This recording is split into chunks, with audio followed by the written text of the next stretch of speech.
Selamat pagi ibu-ibu. Sebelumnya terima kasih karena ibu-ibu sudah bersedia atau meluangkan waktunya untuk hadir bersama saya hari ini di tempat ini. Baik ibu, tujuan saya hadir ke sini yaitu untuk memberikan sedikit penyuluhan atau membagi pengetahuan mengenai TBC pada anak, pada bayi dan balita. Baik Ibu, sebelum saya memulai menjelaskan materi, pertama-tama izinkanlah saya untuk memperkenalkan diri. Nama lengkap saya Alina Triana Lauraj. Saya biasa dipanggil atau sering dipanggil Alin. Saya mahasiswa dari Unika Santuk August Ruteng, Prodi D3 Kebidanan. Nah, sebelumnya saya akan membagikan kuesioner supaya kami dapat mengetahui sejauh mana sih pengetahuan ibu-ibu mengenai TBC pada bayi dan balita.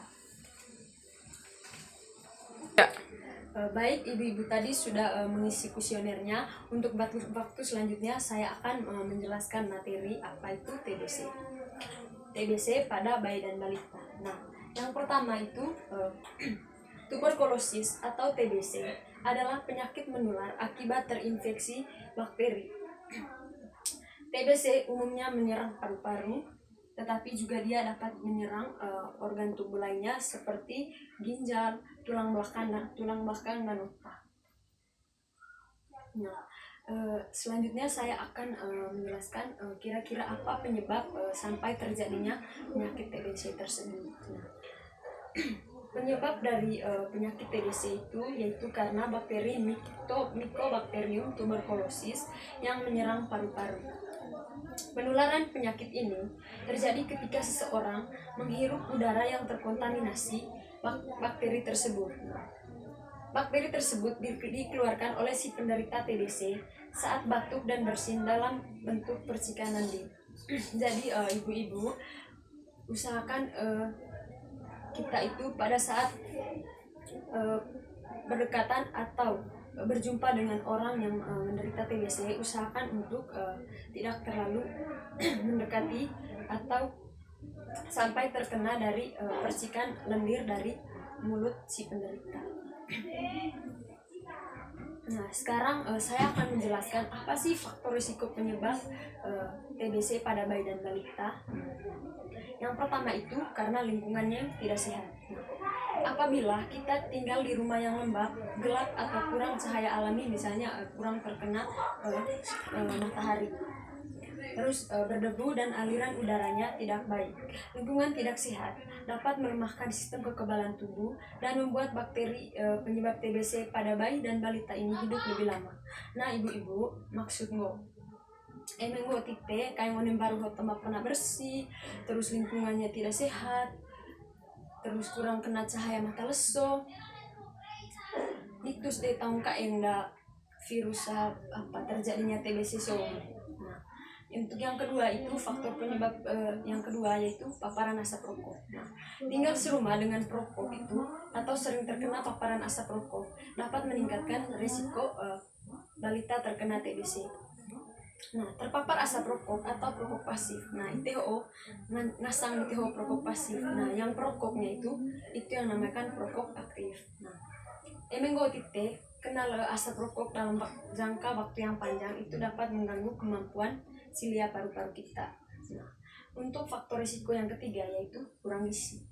Kondisi kurang gizi ini dapat menghambat produksi kolagen dan protein yang menyebabkan daya tahan tubuh. Hal ini melemahkan kekuatan di paru-paru. Nah, untuk selanjutnya saya akan menjelaskan apa-apa saja tanda dan gejala TBC pada bayi dan balita. Nah, tanda dan gejala yang dapat dikenali jika anak ibu-ibu terkena penyakit TBC. Yang pertama itu anak ibu akan mengalami demam, yang kedua berat badan menurun, habis itu tumbuh kembangnya terhambat, yang ketiga nafsu makan menurun, terus batuk terus menerus, nafas berat dan cepat, rewel dan mudah marah, dan anak tidak aktif dan cenderung lesu. Nah, ini anak tidak aktif juga dan cenderung lesu.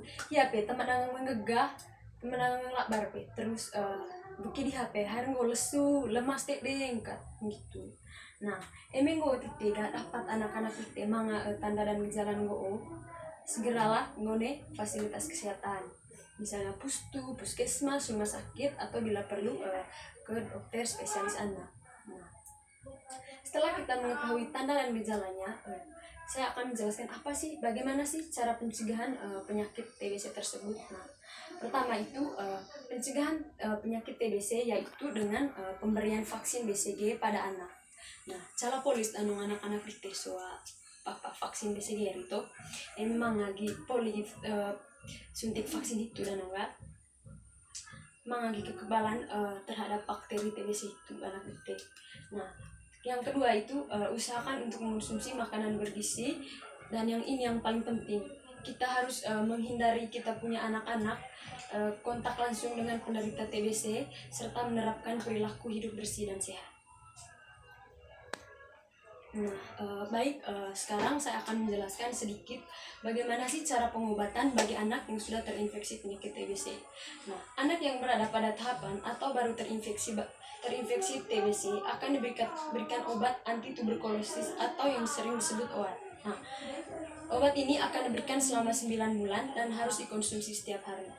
Nah, efek dari pemberian obat ini yang pertama itu mual dan muntah, gangguan nafsu makan, gangguan penglihatan, kerusakan hati, reaksi alergi, dan gangguan fungsi pendengaran. Nah, baik ibu-ibu, itu saja hasil dari penyuluhan saya hari ini. Semoga apa yang saya sudah bagikan ke ibu-ibu dapat berguna dan bermanfaat bagi kehidupannya ke depan.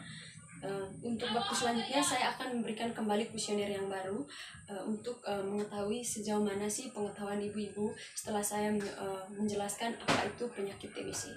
Terima kasih.